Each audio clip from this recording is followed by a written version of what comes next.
ವರ್ಷದ ಮೂರನೆಯ grand slam ಮಣ್ಣಿನ ಅಂಗಳದ ಫ್ರೆಂಚ್ ಓಪನ್ನಲ್ಲಿ ಇಟಲಿಯ ಸಾರಾ ಇರಾನಿ ಮತ್ತು ಆಂಡ್ರೆ ವಾವಸೋರಿ ಜೋಡಿಯು ಟೆನ್ನಿಸ್ ಡಬಲ್ಸ್ ಮಿಶ್ರ ಪ್ರಶಸ್ತಿಯನ್ನು ಗೆದ್ದಿತು.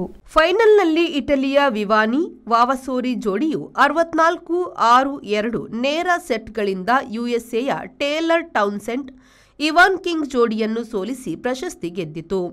2024 ಕೊನೆಯ ಗ್ರಾಂಡ್ ಸ್ಲಾಮ್ ಯುಎಸ್ ಓಪನ್ನಲ್ಲೂ ಈ ಜೋಡಿ ಮಿಶ್ರ ಡಬಲ್ಸ್ ಸಾಧಿಸಿತ್ತು.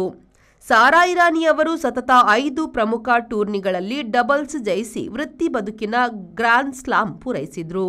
ಮಹಿಳಾ ಸಿಂಗಲ್ಸ್ ಸೆಮಿಫೈನಲ್ನಲ್ಲಿ ಅರಿನಾ ಸಬಲೆಂಕಾ ಅವರು ಸತತ 4ನೇ ಬಾರಿ ಫ್ರೆಂಚ್ ಓಪನ್ ಗೆಲ್ಲುವ ಇಗಾ ಸ್ವಾಂಟೆಕ್ ಕನಸನ್ನು ಪುಡಿ ಮಾಡಿ ಫೈನಲ್ ಪ್ರವೇಶಿಸಿದ್ರು.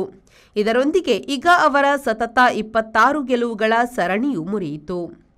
ಇದಕ್ಕೆ ಮೊದಲು ಹಳೆಯ ಹುಲಿ ನೊವಾಕ್ ಜಾಕೋವಿಕ್ ಫ್ರೆಂಚ್ ಓಪನ್ನಲ್ಲಿ 100 ಪಂದ್ಯ ಗೆದ್ದ ಸಾಧಕರಾದರು.